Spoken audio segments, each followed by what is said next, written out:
Donc, aujourd'hui, on va essayer de traiter le licenciement. Euh, En 1 heure et demie, autant vous dire qu'on ne va pas voir grand-chose. Et on va commencer donc par la procédure classique de licenciement et on évoquera à la fin juste la notion de licenciement économique et l'obligation de reclassement de l'employeur. Alors, euh, les premières questions que je vous avais posées. Alors, attendez. Si je mets pas ça en marche, à nouveau, ça va faire comme la semaine dernière. Excusez-moi. Hop. Donc, la première question que je vous avais posée. Pourquoi ça ne marche pas? Bon, on va le faire à la main. Donc, c'était sur l'entretien préalable. Euh, et on se posait la question de savoir est-ce on peut prévoir un entretien juste 3 jours après la lettre de convocation à l'entretien préalable. Et euh, la réponse à ça, elle se trouve donc dans l'article 1232.2 qui vous dit que préalable ne peut avoir lieu moins de 5 jours ouvrables après la présentation de la lettre recommandée ou remise en main propre. D'accord. euh, Cet entretien préalable, il est indispensable, nous dit l'alinéa 1, avant toute sanction autre que l'avertissement. D'accord. Pour un avertissement, vous n'avez pas besoin d'avoir un entretien préalable, mais en tout cas, en matière de licenciement, vous devez avoir un entretien préalable, comme nous le précise l'article. Et quel est l'objectif de cet entretien préalable? C'est ce que nous dit l'article 1232.3. L'employeur donc doit informer le salarié quels sont les faits qui lui sont reprochés. Quels sont les faits qui lui sont reprochés? On va voir que ces faits, ce n'est pas nécessairement ceux qui figureront dans la lettre de licenciement. Et comme l'entretien préalable est peut-être très intimidante pour le salarié, le Code du travail a prévu que le salarié peut toujours se faire assister. Et alors, il peut se faire assister par n'importe qui, par un autre salarié de l'entreprise. Ce n'est pas forcément un, un salarié protégé, un représentant du personnel. D'accord. Et s'il ne trouve personne, s'il n'y a pas d'institution représentative du personnel dans l'entreprise, à ce moment-là, l'employeur doit indiquer au salarié qu'il peut se faire assister par une personne qui est extérieure à l'entreprise et qui figure en fait sur une liste. Et ça, c'est notamment une règle qui est destinée aux petites entreprises. Et donc, il y a, dans d'autres entreprises de la région, il y a des salariés qui sont considérés comme des salariés protégés et dont la mission est d'aider et d'aller justement dans ces entreprises-là pour assister un salarié lors de l'entretien préalable. Est-ce qu'on peut remplacer l'entretien préalable par une conversation téléphonique ou maintenant par une discussion Skype? euh, Vous avez pressenti la bonne réponse, effectivement, la réponse est non. Euh, Autre question qu'on peut se poser, est-ce que l'employeur peut invoquer dans la lettre de licenciement des faits qui ont été commis par le salarié après l'entretien préalable? Eh bien, la réponse, là aussi, est non. D'accord. Si le salarié commet à nouveau des faits fautifs, eh bien l'employeur reconvoque le salarié à un entretien préalable pour discuter de ces faits. Et se pose maintenant cette question de est-ce qu'on peut durant l'entretien préalable parler de certaines choses avec le salarié et finalement le licencier pour un tout autre motif qui n'a pas été évoqué lors de l'entretien préalable. Et spontanément, vous pensez que c'est pas possible, que quelque part, ça serait malhonnête de la part de l'employeur de le faire. Et pourtant, la Cour de cassation l'admet parfaitement. Donc, en fait, dans un entretien préalable, un employeur, il peut parfaitement se taire et dire j'ai rien à vous dire, mais on doit faire l'entretien préalable, donc vous restez ici devant moi jusqu'à là. Oui. On le saura que sur la lettre. Que sur quoi alors du coup? Bah, La lettre. dans la lettre de licenciement. On va dire que le salarié ne peut pas se défendre en rien. Alors, justement, on va revenir là-dessus sur quelle est la finalité de l'entretien préalable, qu'est-ce qui, pourquoi on organise cet entretien préalable. Autre question que je vous posais, c'est quelle est la conséquence en fait de l'absence d'entretien préalable. Et vous avez pensé que dans ces cas-là, le licenciement est sans cause réelle et sérieuse, parce que vous accordez une grande importance finalement à l'entretien préalable. En réalité, c'est simplement un licenciement qui a fait l'objet d'une procédure irrégulière, et donc il est sanctionné au titre de la procédure irrégulière, mais ça ne remet pas en cause l'éventuel bien fondé en fait du licenciement lui-même. D'accord ? Donc c'est ce qu'on aperçoit donc à travers les quelques arrêts que je vous ai donnés là, qui sont à peu près les jurisprudences les plus importantes en matière d'entretien préalable. Donc il ne peut pas être remplacé par une conversation téléphonique. S'il y a des faits postérieurs, on doit convoquer à nouveau le salarié. Et il y a des cas dans lesquels le salarié ne peut pas se rendre à un entretien préalable. D'accord ? Et bien dans ces cas-là, peu importe. Je veux dire, l'employeur n'est pas tenu à tout prix de reconvoquer le salarié à une date qui lui conviendrait mieux. Donc vous avez été convoqué à un entretien préalable. Si vous ne pouvez pas vous présenter, à la rigueur, l'employeur peut continuer la procédure de licenciement. D'accord ? Donc ce n'est pas une formalité qui est substantielle. C'est ça que je voulais dire. Et surtout, donc la conséquence qui en découle, qui apparaît notamment dans l'arrêt de 2015, c'est que ça ne prive pas le licenciement de cause réelle et sérieuse, et comme l'avait déjà jugé la Cour de cassation en 1995, on peut parfaitement licencier le salarié pour un motif qui n'a pas été évoqué lors de l'entretien préalable. D'accord ? Alors, les autres questions que vous avez posées. Un salarié qui frappe son supérieur hiérarchique, et lors de l'entretien préalable, donc le salarié est assisté, et l'employeur, lui, il a convoqué la personne qui est victime et un témoin de l'altercation. Alors vous avez pensé que la procédure est régulière, mais quand on y réfléchit un peu, vous vous rendez compte que dans ces cas-là, le salarié il se retrouve seul, éventuellement assisté de quelqu'un, face à 3 personnes qui l'accusent. Voyez ? Est-ce que ça dénature pas quelque part l'entretien préalable ? Parce que l'entretien préalable, l'idée c'est que le salarié discute avec son employeur de ce qui lui est reproché. Si vous avez devant vous une sorte de tribunal où il n'y a que des personnes qui vont témoigner contre vous, vous voyez bien que ça nuit à la sérénité de l'entretien préalable. Donc est-ce qu'il n'y a pas voyez, des cas dans lesquels en fait la procédure est irrégulière parce que l'entretien préalable ne répond plus à sa finalité qui est de permettre une discussion contradictoire entre le salarié et l'employeur. De la façon qu'il peut y avoir une discussion contradictoire. S'il y a un témoin qui l'a vu frapper un autre, parce qu'il est totalement coupable, alors moi, c'est normal que limite 3 contre 1. Qui est le patron, un témoin et puis c'est lui qui s'est fait frapper. Enfin, moi je trouve que c'est pas trop. C'est pas trop, oui. Enfin, après, il faut tenir compte, toujours en matière de licenciement, quelle est l'ancienneté du salarié, dans quel contexte est intervenue l'altercation, si c'est des gars du bâtiment qui ont l'habitude de ne pas mâcher leurs mots, d'être assez physiques, et qui lui a donné juste une gifle, il n'y a pas... D'accord, là j'ai mis frapper de manière sans autre précision, mais c'est pas forcément... quelque chose de gravissime, quoi. Je veux dire, là, l'idée, c'était simplement, est-ce qu'il faut qu'il y ait une sorte d'équilibre entre l'employeur et les personnes qui assistent l'employeur et le salarié qui ne peut être assisté que d'un seul autre salarié, d'accord ? Et la Cour de cassation, on va le voir, a considéré que là, justement, l'entretien préalable avait dégénéré, qu'on n'était plus vraiment dans un entretien préalable. Autre question qui peut se poser, c'est, et notamment dans les PME, est-ce que l'employeur peut déléguer l'entretien préalable à quelqu'un, notamment à son expert comptable, parce que généralement c'est l'expert comptable qui fait tout le service de la paye et qui va gérer en fait toute la procédure de licenciement. Alors, les réponses à ces questions, c'est que déjà, le délai de 5 jours, il est incompressible, et c'est l'employeur qui doit lui-même diligenter cet entretien préalable, d'accord ?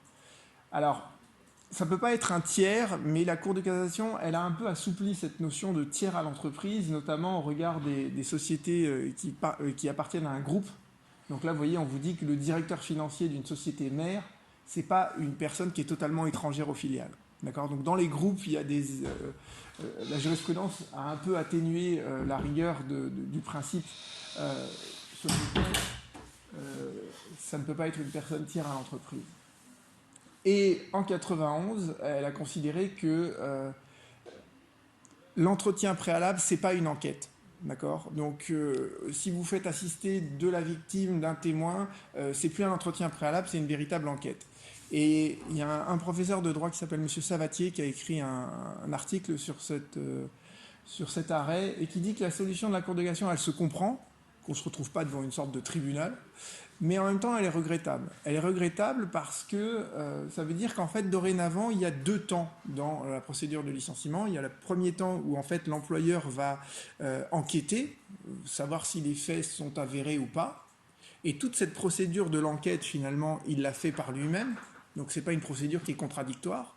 Et après, lors de l'entretien préalable, eh bien, on n'est plus dans le cadre de l'enquête. Donc là, il y aura une discussion contradictoire, mais sans aucun témoin. Donc finalement, le salarié, certes, il sera peut-être moins intimidé lors de l'entretien préalable, mais il ne pourra pas discuter et éventuellement répondre aux accusations dont il fait l'objet de la part de la victime des coups, par exemple, ou du témoin. D'accord ? Donc vous voyez que c'est une solution qui, à la fois, se comprend, mais qui a quelques inconvénients. Et autre chose qui est importante, c'est pour ça que j'ai mentionné le dernier arrêt, quand vous faites assister lors de l'entretien préalable, la personne qui vous assiste, parfois elle va faire un compte-rendu en fait de cet entretien préalable. Et le juge n'est pas tenu de prendre en compte ce qui est écrit dans ce document, parce que c'est simplement une attestation, et le juge apprécie souverainement les attestations. Mais parfois, j'ai déjà vu en fait des dossiers dans lesquels la cour d'appel a été influencée par le compte-rendu qui a été fait par le salarié qui assistait le salarié licencié. Donc vous voyez, c'est important, si un jour vous êtes confronté à ça malheureusement, que la personne qui vous assiste fasse le compte-rendu le plus précis possible. D'accord ? Parce que ça, c'est un élément que vous pourrez faire valoir devant le juge, même si le juge n'est pas tenu de le prendre en considération. D'accord ? Alors ça, c'était toute la procédure qui va jusqu'à l'entretien préalable. Qu'est-ce qui se passe ensuite ? Alors déjà, est-ce qu'on peut remettre la lettre de licenciement juste après, à la fin de l'entretien préalable ? La réponse est évidemment non, parce que ça voudrait dire qu'en fait, la décision de licenciement, elle a déjà été prise. D'accord ? Oui ? Dans l'article avant, c'était pas marqué en mot remise en main propre ? La lettre de convocation à l'entretien préalable, elle peut être remise en main propre. Mais la lettre de licenciement elle-même, c'est la deuxième lettre qui intervient après, elle ne peut pas être remise en main propre à la fin de l'entretien préalable, parce que sinon ça veut dire qu'en fait, l'entretien préalable, c'était une mascarade, qu'en gros, l'employeur avait déjà pris sa décision. Question similaire, et qui finalement était là juste pour vous faire comprendre qu'on a voulu imposer un délai entre l'entretien préalable et la lettre de licenciement. Est-ce qu'on peut remettre la lettre de licenciement à la fin de la journée ? La réponse est également non. Et malheureusement, là, il y en a beaucoup d'entre vous qui... Il faut l'envoyer par la poste. Alors, c'est ce que nous dit l'article 1232.6. L'employeur qui décide de licencier doit envoyer la lettre de licenciement par lettre recommandée avec avis de réception. D'accord ? La lettre, évidemment, elle comporte les motifs du licenciement. Et il y a un délai de 2 jours ouvrables après la date de l'entretien préalable. Et pourquoi il y a ce délai de 2 jours ouvrables ? En fait, le législateur, il a vraiment voulu s'assurer que l'employeur est sûr de rompre le contrat de travail. Donc vous voyez, il y a un délai de 5 jours avant l'entretien préalable pour que le salarié prépare sa défense, et il y a un délai de 48 heures après l'entretien préalable pour que l'employeur réfléchisse et mûrisse sa décision et qu'il prenne le temps de formaliser clairement les griefs qu'il reproche au salarié dans sa lettre de licenciement. D'accord ? Et la grosse innovation des ordonnances travail de septembre 2017, c'est que dorénavant, on a des modèles en fait de lettres de licenciement que vous pouvez télécharger sur, je crois, le site du ministère du Travail. Donc, à partir de maintenant, on peut presque licencier par formulaire, quoi. Et ça, c'est un peu choquant parce qu'avant, il fallait véritablement rédiger, faire un effort de rédaction dans sa lettre de licenciement et quelque part, l'employeur, il était obligé de vraiment formaliser, vous voyez, les raisons pour lesquelles il licenciait le salarié. Maintenant, il a 3 cases à cocher et son licenciement, il est motivé. La raison pour laquelle on a mis en place ces modèles, c'est qu'en réalité, il y a eu un énorme contentieux sur, et on va un peu l'évoquer après, sur qu'est-ce qui fait que le grief dans la lettre de licenciement, il est précis. Vous voyez, il y a plein d'employeurs qui ont vu des licenciements être considérés comme sans cause réelle et sérieuse parce qu'en gros, ils ne savaient pas rédiger une lettre de licenciement. Donc l'idée de faire des modèles, c'est d'éviter finalement un contentieux qui peut paraître un peu artificiel, où finalement un salarié obtient qu'un licenciement soit considéré sans cause réelle et sérieuse, juste en raison d'une imperfection de rédaction de la lettre de licenciement. Ça a ses avantages et ses inconvénients. Pour les employeurs, c'est mieux. Il y a une question là-dessus. Vous demandez qu'est-ce qu'il y a de nouveau, qu'est-ce que les ordonnances de 2017 modifient par rapport aux lettres de licenciement. C'est ça. Oui, il y en avait plusieurs, mais c'était effectivement les modèles. Vous donnez votre avis sur ça. Oui, du coup, c'était les lettres toutes faites. Si. C'est mieux. Parce qu'à un moment, il n'y a pas de. Il n'y a pas de débat, en gros, c'est clair et précis. Alors, j'ai pas vu encore les modèles, mais c'est pas si précis que ça, justement. Parce que comme on coche des cases, s'il y a une case, par exemple, insubordination, la case, elle est juste cochée, mais le salarié ne sait pas quels sont les faits d'insubordination qui lui sont reprochés. Si c'est juste une case faute grave qui est cochée, on ne sait pas en quoi consiste la faute grave. Et on va voir en fait après que la jurisprudence, elle était allée assez loin dans la manière dont le grief devait être formulé, justement pour permettre au salarié d'avoir connaissance des faits qui lui sont reprochés dès la lettre de licenciement. Et on va voir que les ordonnances Macron, elles sont revenues là-dessus, et dans certains cas, ça peut être assez défavorable au salarié parce qu'il va découvrir le motif de licenciement au cours de l'instance prud'homale. Et ça, c'est dangereux parce que l'employeur, il peut toujours, avec juste en ayant coché faute grave ou insubordination, il peut toujours inventer des nouveaux éléments pour caractériser cette faute grave et cette insubordination. Alors qu'avant, tout était figé dans la lettre de licenciement. Donc il y avait quand même une certaine sécurité pour le salarié qui va perdre avec ces modèles et la possibilité qu'a l'employeur de préciser les griefs au cours de l'instance. D'accord ? Après, est-ce que le salarié ne peut pas imposer lors de l'entretien préalable parce que l'employeur lui dise vraiment... Non, parce que le code du travail, de ce point de vue-là, il n'a pas été changé. Et en plus, il y aurait un problème insurmontable de preuve. Parce que qu'est-ce qui s'est dit lors de l'entretien préalable, à moins qu'il ait été enregistré, ça reste une discussion qui a lieu derrière une porte fermée, quoi. Non, mais si le salarié sait ce qu'il a fait, et puis après, c'est juste coché, par exemple, la subordination, mais que l'employeur veut préciser ce qu'il avait fait. Parce que là, si c'est vrai, si ça s'avère vrai, dans ce cas-là, il ne conteste pas. Non, mais dans beaucoup de cas, ça ne sera pas contesté. Mais si c'est simplement à l'oral, il n'y a pas de trace de ça. L'idée que ça figure dans la lettre de licenciement, c'est de dire, voilà, il y a une trace écrite de ce qui est clairement reproché et précisément reproché au salarié. Là, maintenant, il y aura juste une case cochée avec un terme qui est plutôt générique et qui peut recouvrir plein de choses différentes. Et un employeur qui est de mauvaise foi, rien ne l'empêche après, dans le cadre du procès, de modifier entièrement sa version par rapport à ce qui a été dit lors de l'entretien préalable. D'accord ? Donc c'est quand même moins... c'est protecteur des intérêts de l'employeur dans le cadre de sa décision de licencier quelqu'un. C'est défavorable au salarié dans la mesure où il se retrouve avec une certaine incertitude sur ce que va dire ensuite l'employeur devant le juge. D'accord ? Le licenciement verbal. Alors, est-ce que c'est possible ? Est-ce que c'est impossible ?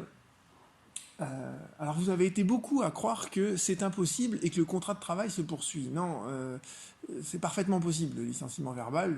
Quelqu'un qui vous dit vous prenez vos affaires, vous sortez de l'entreprise, je ne veux plus jamais vous revoir, ça rompt le contrat de travail. Simplement, ce sera forcément un licenciement sans cause réelle et sérieuse. D'accord. Alors, que nous dit la jurisprudence sur la lettre de licenciement? Déjà, et c'est la première chose, c'est que la lettre de licenciement, ça n'est qu'un moyen de preuve. D'accord. C'est pas une formalité substantielle. Vous pouvez parfaitement notifier une lettre de licenciement par huissier, par chronopost. Par courriel ou par fax, c'est pas encore admis. Et j'avais notamment fait un dossier en fait d'un employeur qui avait licencié par courrier recommandé avec avis de réception, mais il avait perdu l'avis de réception. Enfin, plus exactement, en fait, il avait envoyé sa lettre recommandée par le site de la Poste, et le site de la Poste à l'époque ne donnait pas l'avis de réception. Il fallait le réclamer, et au bout d'un an, elle détruisait les avis de réception. Et la question qui s'était posée, c'était de savoir est-ce que le licenciement est irrégulier, est-ce que la salariée, parce qu'en l'occurrence la salariée en face, prétendait n'avoir jamais reçu la lettre de licenciement, d'accord. Eh bien, la Cour de cassation a estimé que, voilà, sur la lettre de licenciement qui avait été envoyée en recommandé, il y avait bien l'adresse de la salariée, adresse à laquelle lui étaient adressés tous ses bulletins de salaire, et que, par conséquent, le contrat était valablement rompu, même si la salariée prétendait n'avoir jamais reçu l'accusé de réception, et même si, je ne sais plus ce que je voulais dire avec cette interruption, bref, donc le contrat était valablement rompu, d'accord. Et concernant donc le licenciement verbal, vous avez ces deux arrêts de 92 et 98 qui vous disent que ça rompt bien le contrat de travail, mais simplement le licenciement est sans cause réelle et sérieuse. Avec les problèmes de lettres, se pose toujours le moment de savoir qu'est-ce qui rompt le contrat de travail. Est-ce que c'est l'envoi de la lettre ou est-ce que c'est la réception de la lettre? Alors, pendant très longtemps, la Chambre sociale a dit c'est la réception de la lettre. Et en fait, elle a fait un revirement de jurisprudence pour dire dorénavant, en fait, c'est la théorie de l'émission qui prévaut. C'est-à-dire qu'en fait, le licenciement, c'est un acte de volonté qui est unilatéral de l'employeur. Et cet acte de volonté, il produit tous ses effets juridiques au moment où il y a cette expression de la volonté, au moment où l'employeur poste la lettre. Donc, il est en courant le lendemain, de toute façon, puisqu'il la reçoit par recommandé avec accusé de réception. Justement, c'est en fait la. Licencié qui il retourne le lendemain. Non, mais c'est surtout, non, c'est plus que ça. C'est qu'en fait, il y avait des salariés qui savaient qu'ils allaient être licenciés et qui refusaient d'accuser réception de la lettre. Donc là, dorénavant, la Cour de cassation dit c'est la théorie de l'émission. Vous pouvez refuser d'accuser réception de la lettre. De toute manière, le contrat de travail, il est déjà rompu parce qu'il a été rompu au moment de l'envoi. D'accord. Autre question, l'employeur peut-il revenir sur sa lettre de licenciement et est-ce que dans ce cas-là, le contrat de travail se poursuit? Et je trouve que vous avez été très dur dans vos réponses quand même. Parce que la Chambre sociale, vous voyez, elle cherche quand même à préserver l'emploi, elle cherche à maintenir le contrat de travail. Donc on aurait très bien pu admettre que l'employeur qui revient sur sa décision, c'est une décision qui forcément est favorable au salarié, qui va vouloir continuer à travailler. Donc le contrat de travail n'est pas rompu et on considère que la lettre de licenciement est non avenue. Cela étant, vous aviez raison. Vous aviez raison. Donc, la Cour de cassation nous dit la rupture, elle intervient au moment où on envoie la lettre, d'accord. Et l'employeur peut revenir sur sa décision, mais il faut quand même l'accord du salarié dans ce cas-là. D'accord. Donc si le salarié est d'accord pour qu'on revienne sur le licenciement, à ce moment-là, le contrat de travail se poursuit. Et il n'y a pas besoin de conclure un nouveau contrat de travail. D'accord. On ne tient juste pas compte de la lettre de licenciement. D'accord. Donc il y a une sorte de une balance ou un équilibre qui a été trouvé par la Cour de cassation comme ça. Parce que vous voyez, le salarié peut très bien dire vous avez rompu le contrat de travail, on se retrouvera devant un juge et je contesterai la cause du licenciement. Et ça serait trop facile en fait pour l'employeur de revenir sur sa décision après avoir suivi toute une procédure de licenciement et forcer le salarié à démissionner ou à prendre acte de la rupture de son contrat de travail au tort de l'employeur. Donc là on a dit voilà, si le salarié l'accepte, à ce moment-là on ne tient pas compte de la lettre de licenciement, mais le salarié peut très bien dire eh bien le contrat de travail est rompu et on se retrouvera devant un juge. D'accord ? Alors, la lettre de licenciement, qu'est-ce qu'elle doit contenir ? Et c'est posé la question, est-ce que la lettre de licenciement, elle peut être motivée par la lettre de convocation à l'entretien préalable ? Parce que dans la lettre de convocation à l'entretien préalable, l'employeur il est plus ou moins disert, c'est-à-dire que parfois il dit juste vous êtes convoqué à un entretien préalable à une sanction pouvant aller jusqu'au licenciement, mais parfois il détaille dans cette lettre de convocation tous les griefs qu'il fait valoir au salarié, pour que le salarié puisse préparer sa défense utilement et avoir une véritable discussion avec l'employeur lors de l'entretien préalable. Et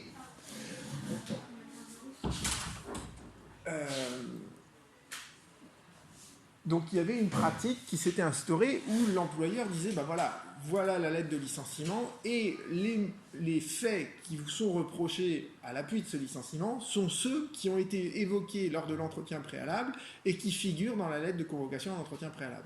Et dans son arrêt d'assemblée plénière en 98, la Cour de cassation vous dit ça, on ne peut pas motiver la lettre de motivation par référence à la lettre de licenciement par référence à la lettre de convocation à l'entretien préalable.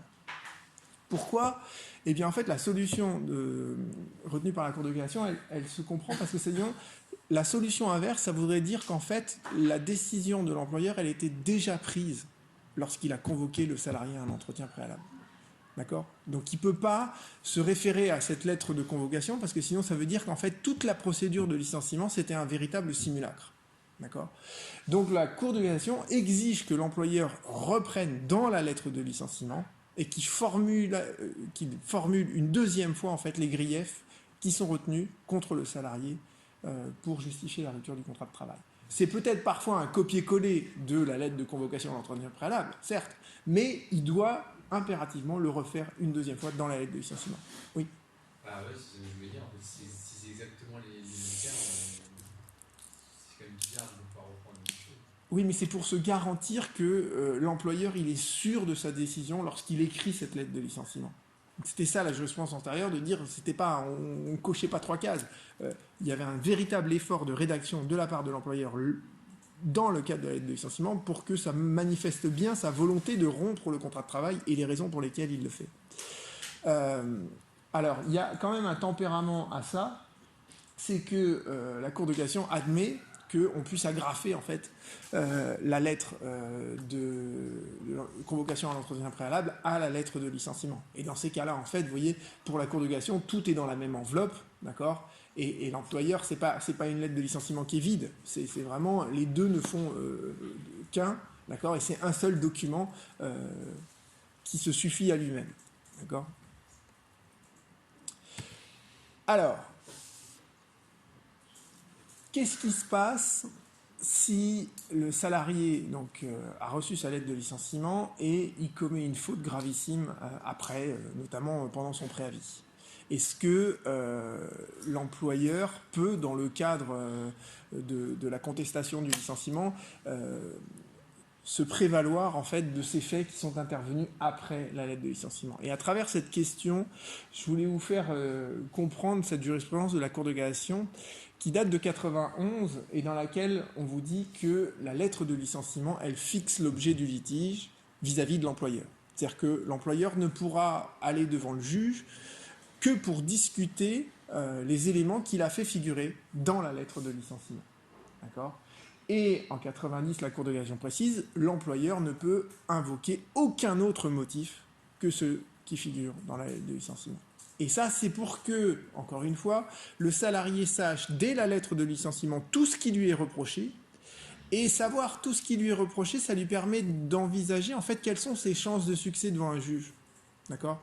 Il pourra dire, voilà, sur l'état d'ébriété, par exemple, qui m'est reproché, déjà, le contrôle qui a été fait, c'était un contrôle qui était complètement irrégulier. En plus de ça, le fait de pouvoir faire des contrôles d'éthylotest dans l'entreprise, c'était pas dans le règlement intérieur, ou en tout cas le règlement intérieur n'a pas été déposé auprès du greffe du tribunal du conseil de prud'homme. Vous voyez, il peut déjà savoir, avec le recours de l'aide d'un avocat, si ça vaut le coup ou pas d'aller devant le juge.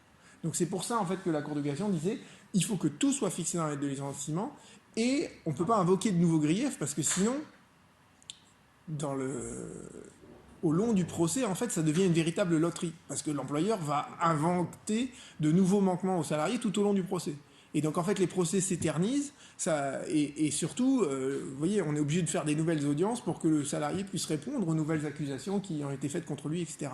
Donc, en fait, l'idée que tout est figé dans la lettre de licenciement vis-à-vis de l'employeur, ça permet, vous voyez, de garantir que l'instance prud'homale qui aura lieu après va se dérouler de manière à peu près sereine puisque on sait de quoi on va parler dès le début. Et on ne parlera pas d'autre chose. Par rapport à ce que vous dites sur le salarié, si j'ai bien compris, le salarié pourrait se défendre, par exemple, l'état d'ébriété en disant que c'est pas dans le règlement intérieur, en gros, c'est pas écrit dans le règlement intérieur que les employeurs ont le droit de faire des tests d'alcoolémie sur les salariés. Ouais. Le salarié pourrait se défendre avec ça. Bah, c'est quand même pas rien. Enfin, je veux dire, faire des contrôles de tests salivaires pour savoir si les salariés ont fumé du cannabis, c'est quand même une intrusion dans la vie privée des gens. Donc, mais ça paraît logique, parce que les personnes qui arrivent, si je génère un peu, bon, mettons un employé qui arrive avec 2 grammes, qui arrive dans l'entreprise, il ne fera pas son boulot correctement, ça peut être dangereux pour les autres. non, mais c'est comme ça rejoint la problématique qu'on avait vue sur la surveillance du salarié. Pour qu'il y ait une surveillance du salarié qui est possible, il faut que tout le monde soit au courant qu'elle peut avoir lieu. D'accord ? Il faut une information préalable. Donc l'idée de dire on fera des tests d'alcoolémie dans l'entreprise, soit de manière aléatoire, soit de manière systématique, il faut que ce soit formalisé quelque part. D'accord ? Pareil pour les tests de consommation de drogue, etc. L'employeur ne peut pas arriver du jour au lendemain et dire je prélève un cheveu à tout le monde pour savoir qui a consommé de la drogue, surtout qu'en plus, pour ces tests-là, ça remonte à... Enfin, si on a les cheveux longs, ça peut remonter à loin. Vous voyez, c'est... Ouais, c'est ça, la rigueur, oui. Enfin, c'est parce que c'est pas sur le fait même. C'est, mettons, consommé il y a 3 semaines et puis que ça reste encore, ok. Mais là, l'alcool, si c'est le jour même qui se fait...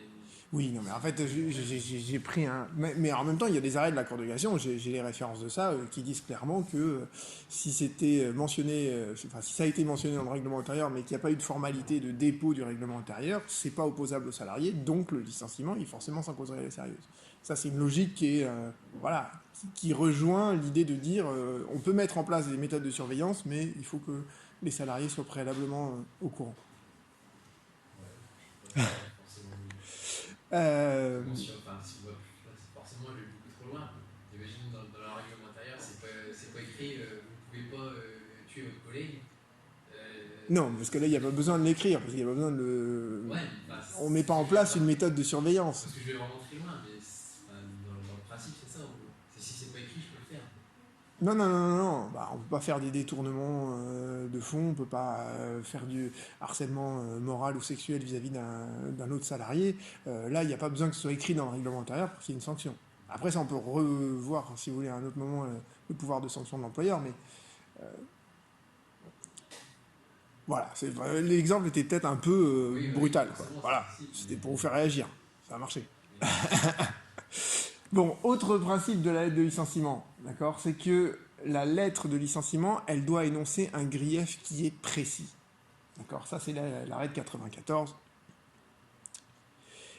Et la précision du grief, c'était un peu les questions que je vous ai posées après, avec la double colonne, de savoir qu'est-ce qu'un grief précis et qu'est-ce qu'un grief imprécis. Donc l'insuffisance professionnelle, ça c'est précis. C'est précis, et qu'est-ce qu'on entend par précis ? Ça veut dire qu'est-ce qui peut être discuté devant le juge, et qu'est-ce que le juge peut concrètement apprécier. Donc l'insuffisance professionnelle, vous voyez, une personne qui est engagée comme comptable et qui ne sait pas passer des écritures comptables, c'est de l'insuffisance professionnelle, et ça peut se discuter devant le juge avec précision. les difficultés relationnelles, et Dieu sait s'il y a eu des licenciements qui ont été motivés ainsi, elles sont peut-être parfaitement avérées. Pour le juge, c'est absolument impossible de l'apprécier. D'accord ? C'est impossible de l'apprécier et surtout, c'est impossible de l'imputer à un salarié en particulier et en l'occurrence au salarié qui est licencié. Parce que c'est ça qu'en fait le juge vérifie. Il vérifie si le grief existe et d'autre part s'il est imputable au salarié. Parce que ça peut, des difficultés relationnelles, ça peut être très bien émaner de celui qui n'a pas été licencié. D'accord ? L'insuffisance de résultats, elle aussi, c'est un grief qui est précis, mais c'est un grief qu'il faut un peu préciser, au sens où l'insuffisance de résultats, elle doit résulter de deux choses, soit d'une faute, soit d'une insuffisance professionnelle. Pourquoi ? Parce que l'insuffisance de résultats, on ne veut pas qu'elle soit en fait conjoncturelle.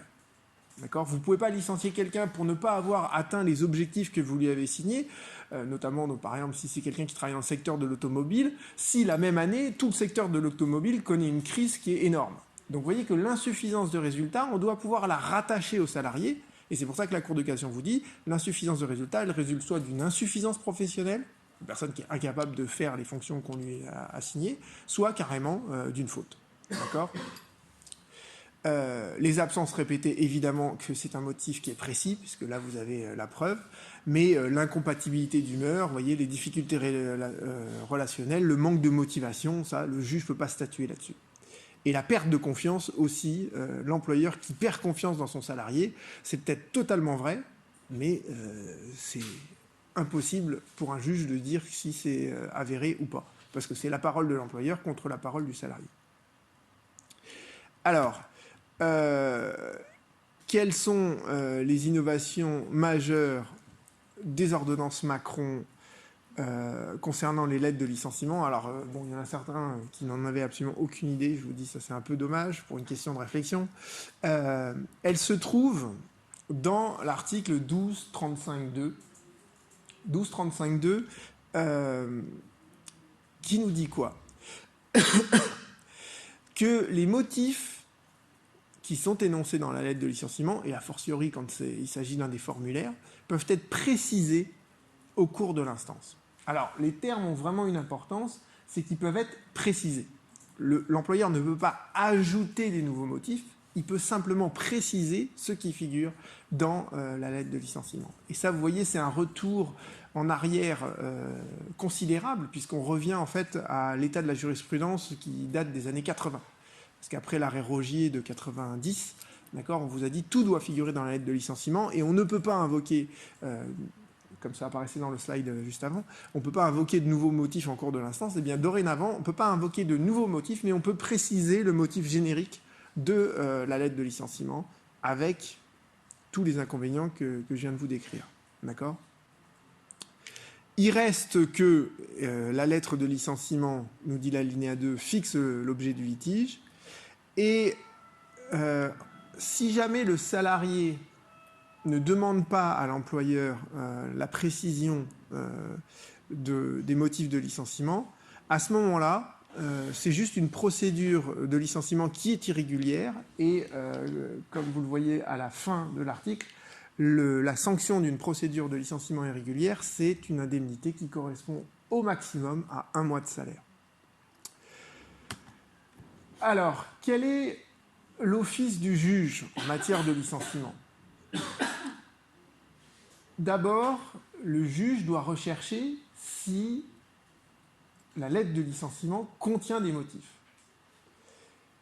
D'autre part, le juge doit statuer sur tous les griefs de la lettre de licenciement. Il ne peut pas ne statuer que sur certains d'entre eux et ne pas statuer sur les autres. D'accord ? S'il y a 5 griefs de licenciement, il doit statuer sur les 5 griefs de licenciement.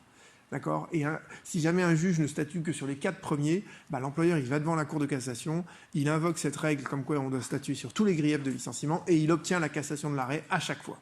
D'accord ? Et pour chaque grief, le juge doit vérifier si, d'abord, ce grief il est sérieux et ensuite s'il est réel. C'est pour ça qu'on parle de cause réelle et sérieuse. Est-ce qu'il y a suffisamment d'éléments de preuve fournis par l'employeur qui attestent de la réalité de ce qui est reproché au salarié. D'accord ? Donc ça, c'est l'office du juge au regard de la lettre de licenciement qui lui est présentée. Mais on a admis très tôt que parfois, en fait, le licenciement, il intervient... Enfin, le motif qui est énoncé dans la lettre de licenciement, ce n'est pas le véritable motif de licenciement. Et le salarié peut, lui, de son côté, prouver que la réalité du motif de rompre le contrat de travail, elle est tout autre. Parce qu'il a été victime de harcèlement moral, parce qu'il a dénoncé des faits de corruption, parce qu'il il a été victime de harcèlement sexuel. Donc, la Cour de cassation, même avant 96, mais l'arrêt de 96 est assez connu, elle reconnaît au juge le pouvoir de rechercher la véritable cause du licenciement et de dire dans ce cas-là, eh bien, les motifs qui sont énoncés dans la lettre de licenciement, ils sont fallacieux, ils sont artificiels. C'est en réalité un licenciement qui intervient pour une autre raison et donc il est sans cause réelle et sérieuse. Typiquement, un employeur qui ne veut pas mettre en place un plan de sauvegarde de l'emploi, il va essayer de faire des licenciements disciplinaires vis-à-vis de certains salariés, pour être toujours en dessous des seuils des 10 salariés qui sont licenciés dans une période de 30 jours, etc. D'accord ? Donc dans ces cas-là, en fait, le salarié il peut parfaitement arriver devant le juge en disant « Mais attendez, j'ai été licencié pour un motif disciplinaire qui est complètement artificiel. En réalité, l'employeur, il a des difficultés économiques, mais il ne veut pas mettre en place un PSE, donc il m'a licencié pour un motif disciplinaire. Mais regardez, les difficultés de l'entreprise, elles sont avérées. Voilà tous les documents qui ont été communiqués au comité d'entreprise, etc. » D'accord ? Donc en fait, il y a un contentieux qui peut se nouer où c'est le salarié qui, lui, a la charge de la preuve d'établir que la réalité du motif du licenciement, elle n'est pas dans la lettre de licenciement, elle est ailleurs. Mais si jamais il parvient à faire ça, à ce moment-là, le licenciement, il est sans cause réelle et sérieuse. D'accord ? L'employeur, il peut risquer plus que des dommages et intérêts, Dans ces cas-là, en fait, comme le licenciement est sans cause réelle et sérieuse, il doit payer aux salariés des dommages et intérêts, et on va voir que les ordonnances Macron, elles ont instauré le fameux barème, mais avant, sans le barème, il devait indemniser le salarié, parce que, en fait, le licenciement n'est pas motivé, parce que la motivation qui figure dans la lettre de licenciement, elle est fausse, quoi, d'accord ? La véritable raison, elle est ailleurs, d'accord ? Donc c'est une règle qui se comprend. Non. Non, le licenciement reste, il a rompu le contrat de travail, ça on ne revient pas dessus, il n'est pas nul, mais simplement il est injustifié, quoi. D'accord ? Après le licenciement, qu'est-ce qui se produit ? Eh bien, vous avez le préavis qui débute. Préavis dont je vous avais posé la question de savoir quelle était sa durée. Donc en fait, le préavis c'est 6 mois. Dès qu'on a 6 mois d'ancienneté, le préavis, ça dépend de la convention, de l'accord collectif ou des usages. Si c'est 6 mois et entre 6 mois et 2 ans, vous avez 1 mois, et au-delà de 2 ans, vous avez 2 mois. D'accord ? Et bien évidemment, ce préavis ne s'effectue qu'à la condition que le salarié n'ait pas commis une faute grave. D'où la question de savoir comment est définie la faute grave. C'était d'ailleurs ce que je vous avais posé dans la question suivante. Et vous avez dans l'ensemble trouvé la réponse. C'est effectivement un arrêt de 2007 qui dit que la faute grave est celle qui rend impossible le maintien du salarié dans l'entreprise. La jurisprudence avant, c'était de dire qu'elle rend impossible le maintien du salarié dans l'entreprise, y compris pendant la période de préavis. Et donc, c'est assez cohérent avec la définition, avec l'article qu'on a vu juste avant. Mais en fait, ça faisait naître un contentieux sur le fait de savoir quels sont les faits qui sont d'une gravité suffisante pour rendre impossible la présence du salarié, y compris pendant la période de préavis. On ne savait pas très bien, donc la Cour de cassation, elle a simplifié tout ça en 2007 pour retenir cette définition. Et c'est pas à partir de 8 mois de... C'est à partir de... 8 mois, on va le voir, et ça intervient après, les ordonnances Macron ont effectivement instauré un délai de 8 mois. La faute grave, donc, elle est exclusive de l'indemnité de préavis, mais également de l'indemnité de licenciement. Et on va en parler après de l'indemnité de licenciement, mais vous voyez que, en fait, un employeur qui veut licencier pour faute grave, c'est pour éviter d'avoir à payer ces deux indemnités. Et quand vous avez une faute grave, l'employeur doit engager la procédure dans un délai qui est restreint. Pourquoi? Parce que s'il tarde et qu'il attend près de 2 mois avant d'engager la procédure de licenciement pour faute grave, c'est que la faute n'était pas si grave que ça. D'accord? La faute grave, par définition, c'est celle qui rend impossible le maintien du salarié dans l'entreprise. Donc, dès que l'employeur a connaissance des faits, il doit réagir, quitte à... oui. C'est pas le pire. La faute lourde. La faute lourde, c'est avec l'intention de nuire à l'employeur. Mais la faute lourde, elle est extrêmement dure à caractériser. La plupart des licenciements, ils interviennent pour faute grave, quoi. Ou, Faute lourde, c'est agression. non, ça reste de la faute grave. Ah bon? La faute lourde, c'est l'intention de nuire à l'employeur. Alors, évidemment, si vous avez l'intention de vraiment faire mal à votre employeur d'un point de vue physique, peut-être qu'on retiendra la faute lourde, mais la faute lourde, c'est plutôt un salarié qui veut, par exemple, sur une chaîne de montage, qui va délibérément casser la chaîne, quoi. Avec l'intention de nuire à la production de l'entreprise en cassant une des machines de la chaîne, quoi. Ça c'est de la faute lourde, quoi. D'accord? Lors d'une grève, vouloir non seulement interrompre son travail, ça c'est une chose, c'est pas de la faute grave ou lourde, mais occuper l'usine et casser ce qu'il y a dans l'usine, ça c'est de la faute lourde. D'accord? Et bien évidemment, vous voyez qu'au regard des conséquences qu'elle produit, c'est à l'employeur d'apporter la preuve de la faute grave. D'accord? Pour la cause réelle et sérieuse, la preuve, elle est partagée entre le salarié et l'employeur. Les deux apportent leurs éléments de preuve et le juge, au regard de cette appréciation, va dire s'il y a une cause réelle et sérieuse. Mais pour la faute grave, toute la charge de la preuve, elle repose sur l'employeur. Petite précision sur le préavis. Le préavis, il est fixé, d'accord, par la loi et par la convention collective, d'accord, qui ne peut être que plus favorable que la loi. Et si vous avez un contrat de travail qui mentionne un préavis qui est inférieur à la convention collective ou à la loi, évidemment que ce contrat de travail, il est nul, d'accord?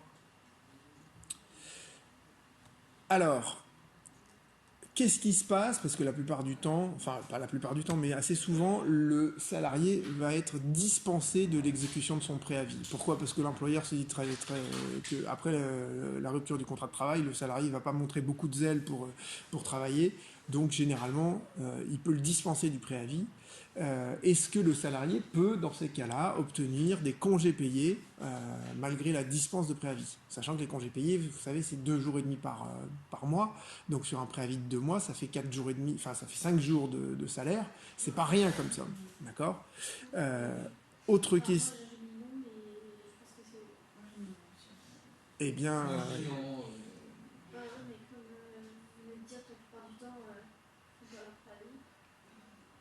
oui, l'autre question, c'est par exemple, c'est encore plus flagrant avec la voiture de fonction. La voiture de fonction, c'est un avantage en nature, d'accord? Est-ce que lorsqu'on donne une voiture de fonction à un salarié, est-ce qu'il doit immédiatement la restituer lorsqu'il est dispensé de préavis?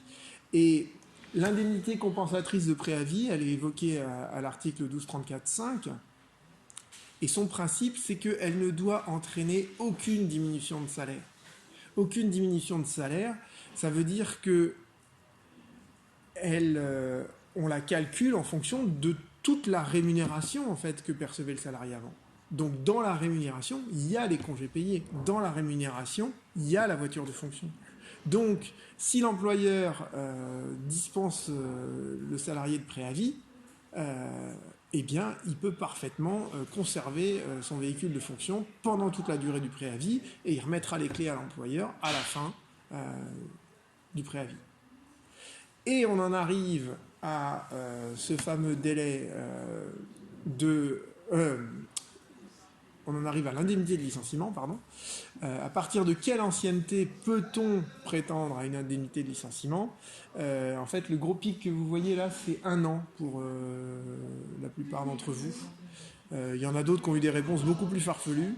La bonne réponse en tout cas, depuis l'ordonnance du 22 septembre 2017, c'est les fameux 8 mois d'ancienneté. Donc avant c'était 1 an et on est revenu à 8 mois d'ancienneté. Donc vous voyez que tout dans les ordonnances Macron n'est pas défavorable aux salariés, même si bon, c'est pas un énorme cadeau qu'il aurait fait là non plus, quoi. Monsieur, vous avez dit Oui. Il pouvait garder ou pas la voiture? Oui, il peut la garder jusqu'à la fin de son préavis. Et pareil, l'indemnité compensatrice de préavis, elle comporte les congés payés, parce que si on les enlevait, on diminuait, d'accord, Il faut avoir 8 mois d'ancienneté. oui, ça c'est pour l'indemnité de licenciement. D'accord. Là, les licenciements, c'est ce que touche n'importe qui licencie. Non, comme on l'a vu tout à l'heure, en cas de faute grave, il n'y a pas d'indemnité de licenciement et il n'y a pas d'indemnité de préavis. D'accord. Donc l'indemnité de licenciement, c'est pour les licenciements pour cause réelle et sérieuse. D'accord. Hein.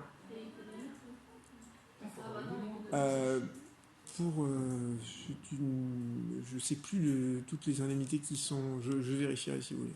D'accord. Mais je pense qu'effectivement, ils doivent avoir au moins des indemnités équivalentes.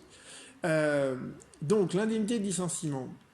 Vous avez l'indemnité légale de licenciement, mais vous avez également des indemnités conventionnelles. Dans la plupart des conventions collectives, il y a des indemnités conventionnelles qui sont, et c'est le principe, qui ne peuvent être que supérieures à l'indemnité légale.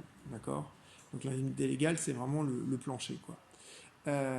Et vous vous rendez bien compte que cette indemnité de licenciement, quelle est sa nature juridique? C'est pas quelque chose qui est versé en contrepartie du salaire, du travail fourni. Donc c'est pas un salaire. D'accord. Ça a la nature de dommages-intérêts qui répare le préjudice, nous dit la Cour de cassation, qui est né de la rupture du contrat de travail. Et pour calculer en fait cette indemnité de licenciement, il y a un article dans la partie réglementaire du Code du travail qui vous donne en fait qui donne une option aux salariés de faire soit 1/12 des 12 derniers mois de salaire, ou bien la moyenne des 3 derniers mois de salaire. Alors pourquoi il y a cette alternative qui est proposée aux salariés? Parce que parfois dans les 3 derniers mois de salaire, vous pouvez, si c'est en fin d'année, vous voyez, vous pouvez avoir une prime. Donc c'est plus avantageux de calculer la moyenne sur les 3 derniers mois de salaire plutôt que de calculer sur 1/12 de la rémunération annuelle. Voilà, c'est pour ça qu'on a instauré ce double calcul. Et c'est le salarié qui choisit évidemment la somme qui lui est la plus favorable. Donc, le salarié, s'il n'a pas commis de faute grave, touche une indemnité de préavis, s'il est dispensé de l'exécuter, une indemnité de licenciement et les documents qui lui sont remis. Alors, vous avez évidemment le certificat de travail, le reçu pour solde de tout compte et l'attestation acédique. Alors, le reçu pour solde de tout compte, il y a eu une grosse évolution de jurisprudence là-dessus, mais bon, voilà, dorénavant, ça fait l'inventaire de toutes les sommes que le salarié a versées au salarié, et surtout, le salarié, il a un délai très restreint pour contester ce solde de tout compte, parce que dorénavant, c'est 6 mois. D'accord.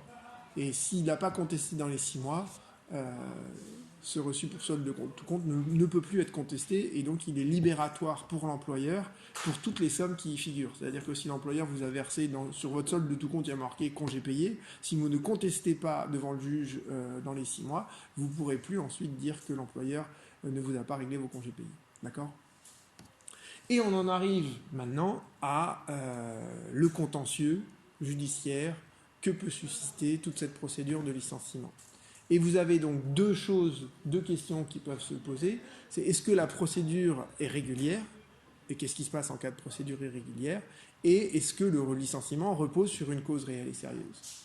Et la cause réelle et sérieuse, elle existe dans tous les cas de licenciement. Elle existe pour les licenciements pour motif personnel, mais elle existe aussi et surtout pour les licenciements pour motif économique. Et le contentieux du licenciement économique, c'est de dire, voilà, il n'y a pas de difficulté économique, il n'y a pas de cause réelle et sérieuse à ces licenciements économiques. D'accord ? Alors, les articles du Code du travail sur ce point, ils ont connu pas mal d'évolutions, et c'est ça, en fait, les dernières questions que je vous avais posées dans le questionnaire, elles cherchaient à vous faire à retracer un peu toute cette évolution. Alors, vous aviez, au départ, l'article 1235.1, qui était rédigé de manière assez simple, d'accord, qui vous disait que le juge, qu'est-ce qu'il fait? Il vérifie la régularité de la procédure, donc si la procédure est irrégulière, il condamne l'employeur à des dommages et intérêts, et il regarde également la cause réelle et sérieuse du licenciement. Et cet article, il vous disait, et c'est un principe qui est maintenu encore maintenant, à chaque fois qu'il y a un doute, le doute, il profite toujours au salarié en droit du travail. Il profite toujours au salarié, pourquoi ? Parce que le rapport contractuel entre l'employeur et le salarié, il est déséquilibré au profit de l'employeur. C'est l'employeur qui exerce son pouvoir. Donc vous voyez bien que, en contrepartie de ça, une fois que le contrat de travail est rompu, qu'on se retrouve devant un juge, si jamais il y a un doute sur la réalité de ce qui est reproché au salarié, eh bien, on aurait pu dire le doute profite à l'employeur. Non, là, on a dit il profite désormais au salarié. D'accord ? Donc ça, c'est une règle qui est en faveur du salarié. Donc ça, c'était la version initiale de l'article. Et en 2013, qu'est-ce qu'on a fait ? On a rajouté, en fait, 3 alinéas. Et dans le premier alinéa, on a instauré, on a voulu favoriser la procédure de conciliation qui débute en fait l'instance devant le conseil de prud'homme. Et vous avez toujours en fait une première audience de conciliation, et ce n'est qu'en cas d'échec de cette audience de conciliation qu'on va ensuite devant le contentieux. Et l'idée là, c'est de tarir, d'essayer de trouver un accord entre les parties qui se fera en présence du juge. D'accord ? Donc si jamais les parties se mettent d'accord devant le juge, à ce moment-là, on acte cette conciliation, et cette conciliation, elle vaut renonciation de la part de l'employeur et du salarié à poursuivre le procès. D'accord ? Donc il y a un procès verbal de conciliation, et on met fin à l'instance. En 2015, je sais pas, il y avait une loi qui avait été votée avec des plafonds d'indemnisation. Et ce barème, en fait, il avait été censuré par le Conseil constitutionnel, qui avait dit il y a une rupture d'égalité des salariés. Et donc, pour pallier à ça, on avait créé un référentiel indicatif. Et ce référentiel indicatif, finalement, il a été beaucoup utilisé pendant les audiences de conciliation. C'est-à-dire que l'employeur et le salarié, ils n'étaient pas d'accord sur la cause de la rupture du contrat de travail. Mais devant le juge, il disait on se met d'accord pour que l'employeur verse au salarié la somme qui correspond en fonction de son ancienneté au référentiel. D'accord ? Donc c'est un référentiel qui était indicatif, mais finalement qui a eu un énorme effet, puisque l'employeur comme le salarié savait que si jamais il poursuivait l'instance, au final le juge il serait lui aussi enclin à appliquer ce référentiel. D'accord ? Donc si l'employeur est prêt à faire un chèque, eh bien il fait un chèque du montant du référentiel et on s'arrête là. D'accord ? Donc vous voyez que là, quelque part, il y a une concession de la part de l'employeur qui dit ok, je préfère mettre fin à cette instance et vous faire un chèque. Alors soit exactement du montant du référentiel, soit un peu moins, vous voyez. Et ça a eu un effet assez important, puisqu'il y a pas mal de conseils de prud'homme qui se sont trouvés désengorgés en fait de beaucoup de procédures, à tel point même que juste avant en juin dernier, il y avait des conseils de prud'homme qui avaient été obligés d'annuler certaines de leurs audiences parce qu'il n'y avait plus assez de procès devant les instances prud'homales. Donc ça a eu un effet quand même assez important pour désengorger les conseils de prud'homme. D'accord ? Et en 2017, avec les ordonnances de septembre 2017, on en revient à une version plus épurée de ce même article 1235.3, si j'ai bien compris, 35.1, pardon, 1235.1, avec toujours la possibilité de la conciliation, et si jamais il n'y a pas de conciliation, à ce moment-là, et là il n'y a plus aucune référence au barème référentiel, d'accord, on va au procès. On va au procès, et qu'est-ce que peut prétendre le salarié lorsque la procédure est irrégulière ? Comme je vous l'ai déjà dit tout à l'heure, et comme on le retrouve ici à l'article 1235.2, d'accord, l'indemnité, elle ne peut pas être supérieure à 1 mois de salaire. Maintenant, donc ça c'est pour la régularité de la procédure, d'accord ? Sur les dommages et intérêts, quand il n'y a pas de cause réelle et sérieuse, où se trouve-t-il ? Il se trouve effectivement dans l'article 1235.3. 1235.3, alors évidemment, il y a une pétition de principe dans le premier alinéa qui dit que s'il n'y a pas de cause réelle et sérieuse, le salarié peut être réintégré dans l'entreprise. Mais l'employeur ne veut jamais réintégrer le salarié. Et bien évidemment, le salarié, la plupart du temps, ne veut pas réintégrer l'entreprise.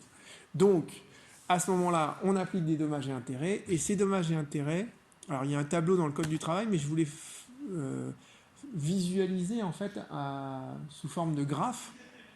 Avec, vous voyez, la courbe en bas, c'est le plancher, d'accord, et la courbe en haut, c'est le plafond,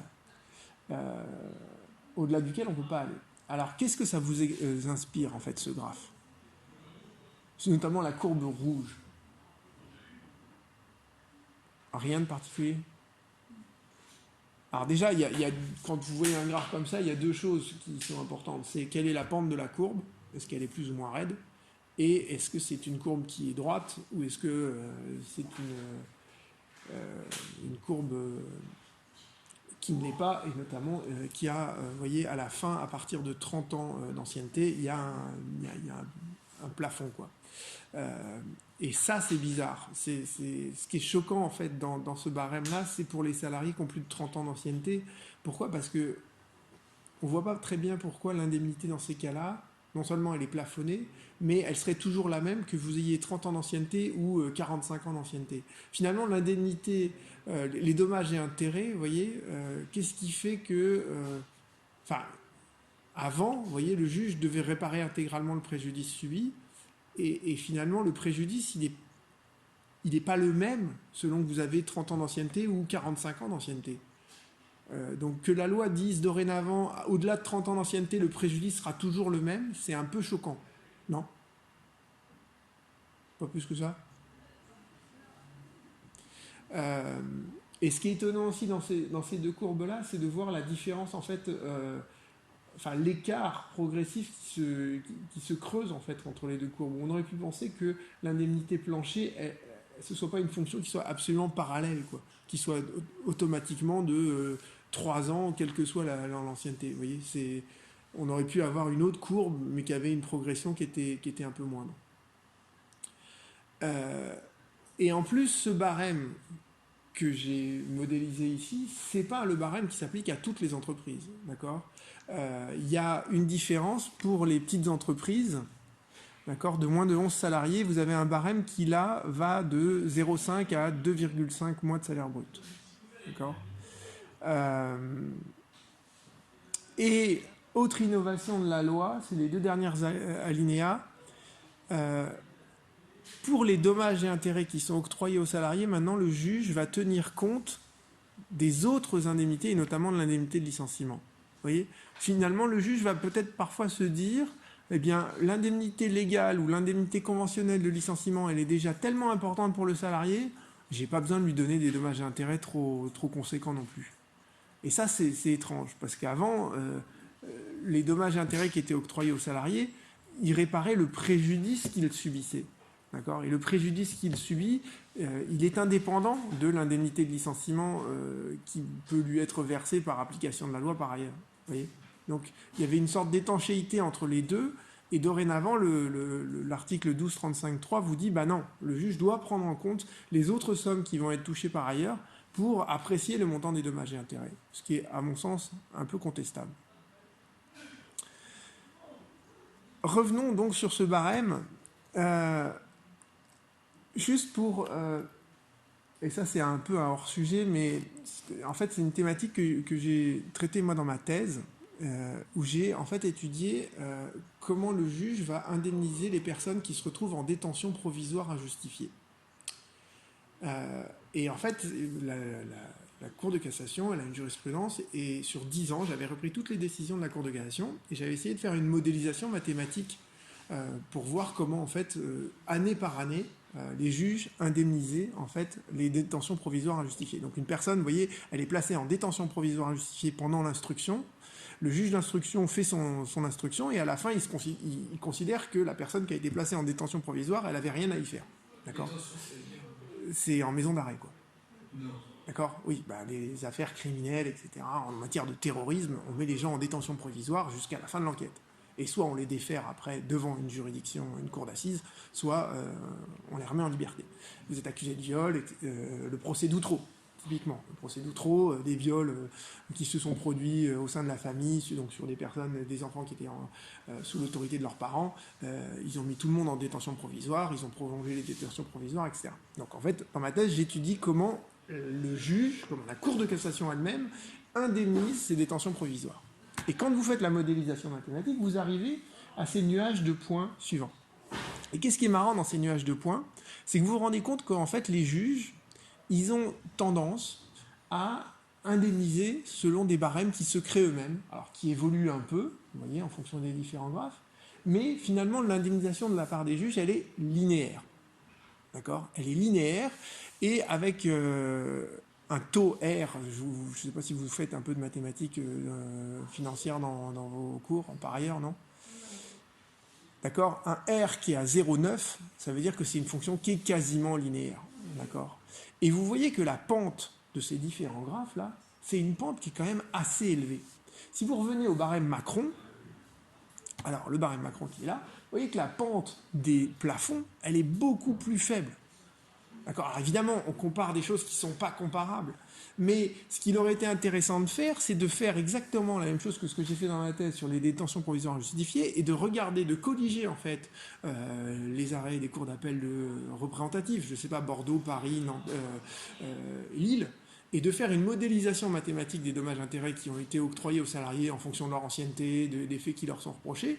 Et on aurait pu sans doute avoir un barème qui est beaucoup plus fiable, est beaucoup plus fin et beaucoup plus réaliste que ce qui figure dorénavant dans le Code du travail, qui, il faut bien le reconnaître, donne un peu une impression d'être arbitraire. Voyez. Donc ça, c'était pour vous dire que simplement, ça a été fait trop vite, en fait, les barèmes de la loi Macron, à partir de données statistiques qui étaient d'ailleurs extrêmement faibles, et bon, c'est pas forcément... Enfin, il faut espérer que ça sera amélioré par la suite. Le barème n'est pas toujours applicable. Alors, pour quelles raisons? Ça, vous voyez, à travers les quelques petites réponses que j'ai vues là, c'est pas du tout ce que j'attendais de vous. C'est mentionné, en fait, aux articles qui sont juste en dessous, en fait, du barème de 1235.3. Et c'est les articles 1235.3.1 et 35.2.1. Alors, l'article 1235.3.1, il a connu une petite évolution, c'est-à-dire qu'au début, en 2016, on vous a dit, le législateur a reconnu que si le licenciement, il intervient alors que la personne, elle est victime de discrimination, ou qu'elle est victime d'un harcèlement sexuel, ou qu'elle intervient à l'encontre d'une femme enceinte, à ce moment-là, le licenciement, il est nul. Et l'indemnité que le juge octroie, c'est minimum 6 mois de salaire, mais ça peut être bien plus. Et une fois qu'on a instauré les barèmes dans l'article 1235.3, on a remodifié un peu l'article suivant. Et dorénavant, en fait, les barèmes ne s'appliquent pas lorsqu'il y a atteinte à une liberté fondamentale, lorsqu'il y a un harcèlement moral ou sexuel, lorsqu'il y a de la discrimination, ou autre chose qui peut se produire, le salarié par exemple intente une action contre son employeur pour demander le paiement d'heures supplémentaires, et l'employeur est tellement énervé qu'il licencie le salarié. Donc vous voyez bien que le licenciement qui intervient parce que le salarié a simplement voulu aller en justice pour faire valoir ses droits, c'est un licenciement qui dorénavant est attentatoire finalement à la liberté d'ester en justice, et donc on n'appliquera pas les barèmes dans ces cas-là. De la même manière, si vous avez un salarié qui est un lanceur d'alerte, donc qui a dénoncé des crimes ou des délits qui se sont perpétrés dans l'entreprise, on n'applique pas les barèmes, et évidemment pour les salariés protégés, ce qui est évoqué tout à la fin. Mais, donc vous voyez que les barèmes ne s'appliquent pas tout le temps, et voilà l'ensemble des cas dans lesquels on ne les appliquera pas. Mais il y a aussi un autre point sur lequel l'ordonnance de 2017 a innové, c'est sur la pluralité de motifs qui figurent dans la lettre de licenciement. Alors, ce que nous dit dorénavant l'article 1235 de 1, c'est que lorsqu'il y a plusieurs motifs dans la lettre de licenciement et que un des motifs de la lettre de licenciement en réalité est une atteinte à une liberté fondamentale, le licenciement est nul. Grosso modo, si vous ne pouvez pas accuser quelqu'un d'avoir fait connaître dans l'entreprise une situation de harcèlement moral, d'accord ? Donc ça, c'est le licenciement dans ces cas-là est considéré comme nul, d'accord ? Mais vous pouvez parfaitement dans la lettre de licenciement dire, voilà, vous accusez, vous avez porté à notre vous avez accusé l'employeur d'avoir créé une situation de harcèlement moral, ce qui est totalement faux, et par ailleurs, je vous licencie pour faute grave ou inaptitude, etc. Donc vous voyez que dans une lettre de licenciement, il peut y avoir plusieurs griefs, dont un qui porte atteinte à une liberté fondamentale. Eh bien, dorénavant, en fait, le juge, il doit apprécier tous les griefs de la lettre de licenciement et en tenir compte dans l'évaluation des dommages-intérêts. Qu'est-ce que ça veut dire concrètement ? Ça veut dire que même si, effectivement, on ne pouvait pas reprocher au salarié d'avoir dénoncé une situation de harcèlement moral, dans la mesure où il a quand même été commis une faute grave par ailleurs, les dommages-intérêts qui lui seront octroyés seront moindres. D'accord ? Et ça, c'est une grosse évolution parce que avant,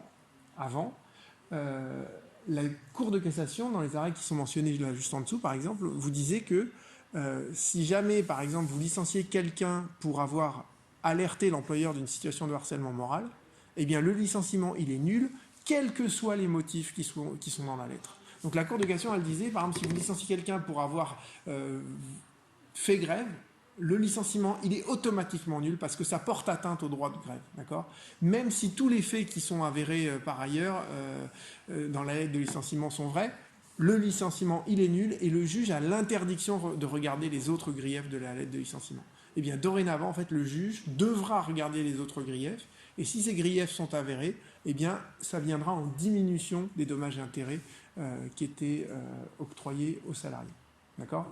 Donc vous voyez qu'il y a une grosse évolution de la loi de ce point de vue-là pour briser en fait cette jurisprudence de la Cour de cassation qui existait auparavant.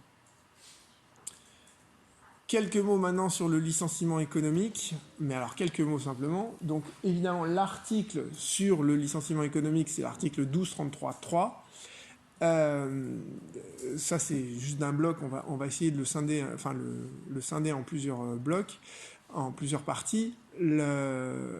Alors, qu'est-ce que la loi de 2016, elle est venue changer ? La loi de 2016, elle est venue préciser en fait les différents cas de licenciement économique qui avaient été reconnus par la jurisprudence. Mais ces cas ne sont pas limitatifs. Et ce qui est très important dans le premier alinéa, c'est l'adverbe « notamment ». Notamment, ça montre que la liste n'est pas limitative et qu'on pourra trouver d'autres cas de licenciement économique. Alors, vous avez évidemment la difficulté économique, les mutations technologiques, la réorganisation de l'entreprise et la cessation d'activité. Alors, ces quatre causes économiques, elles doivent figurer dans la lettre de licenciement. Et c'est ce que nous dit la Cour de cassation.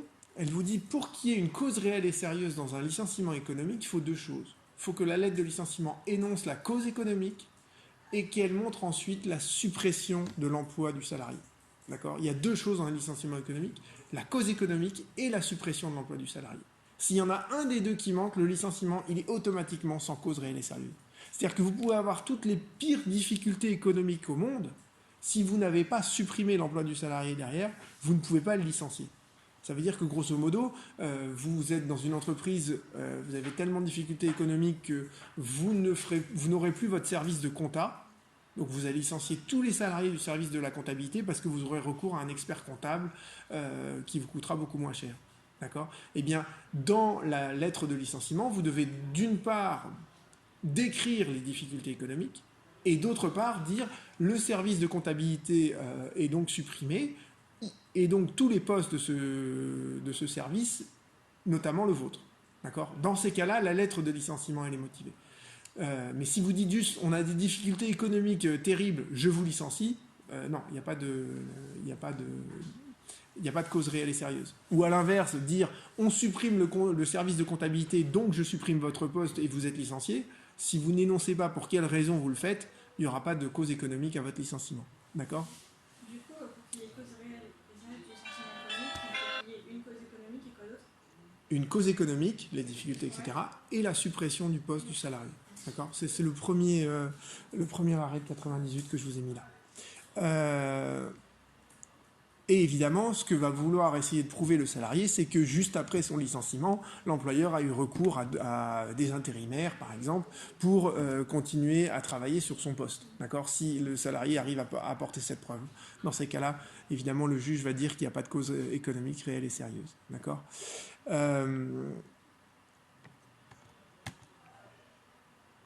Les arrêts vidéo-color, bon, ça, je n'aurai pas le temps de vous l'expliquer aujourd'hui. Les difficultés économiques, bon, bah, tout ça, vous le regarderez sur la vidéo YouTube. Les difficultés économiques, vous voyez que dorénavant, la loi, elle a précisé en fait ce que c'est qu'une difficulté économique. Par cette liste qui apparaît là et qui dépend en fait de la taille de l'entreprise. Si vous avez un des indicateurs qui a baissé sur un trimestre pour une entreprise non salariée, il y a des difficultés économiques. Et en fonction de la taille de l'entreprise, vous voyez que les seuils sont de plus en plus élevés. Donc en fait, il y avait un gros contentieux avant sur ce que constituait une difficulté économique. Dorénavant, vous voyez que l'office du juge est bien beaucoup plus simple, puisque le juge regardera si il y a eu des commandes ou un chiffre d'affaires en baisse pendant ce qui a été défini par la loi. Sur les mutations technologiques, je vous renvoie à la présentation. Sur la réorganisation de l'entreprise aussi. La notion de groupe, alors effectivement, la notion de groupe, c'est dorénavant, en fait, la notion du groupe, c'était compliqué avant parce qu'en fait, il y avait une définition, enfin, il n'y avait pas vraiment de définition dans la jurisprudence de la Cour de cassation, mais la manière dont la Chambre sociale appréciait le groupe était totalement différente de la logique du groupe au sens du Code de commerce.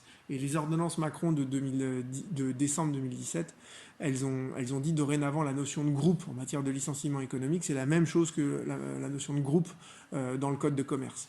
Donc en fait, dans le Code de commerce, vous voyez, il y a un groupe si la société mère, elle détient plus de la moitié du capital social d'une filiale. Donc en fait, c'est que des liens capitalistiques qui permettent de déterminer l'étendue du groupe. Et si ce n'est pas des liens capitalistique, ça se fait avec la majorité des droits de vote aux assemblées générales. Il n'y a que dans l'article 233-16 qu'on évoque à la fin l'influence dominante qu'aurait une société mère sur une société fille, mais ça ne donne pas lieu à beaucoup de contentieux pour l'instant, parce que c'est extrêmement dur à prouver. Mais donc dorénavant, en fait, pour caractériser un groupe, il faudra simplement appliquer la logique qui est purement commerciale, quoi. Et l'obligation de reclassement, ce sera juste 2 mots, mais en fait, on ne peut pas licencier un salarié pour motif économique si l'employeur n'a pas préalablement au licenciement fait tous ses efforts pour reclasser le salarié. D'accord ? Et donc, si l'employeur ne satisfait pas... Interne, c'est-à-dire ?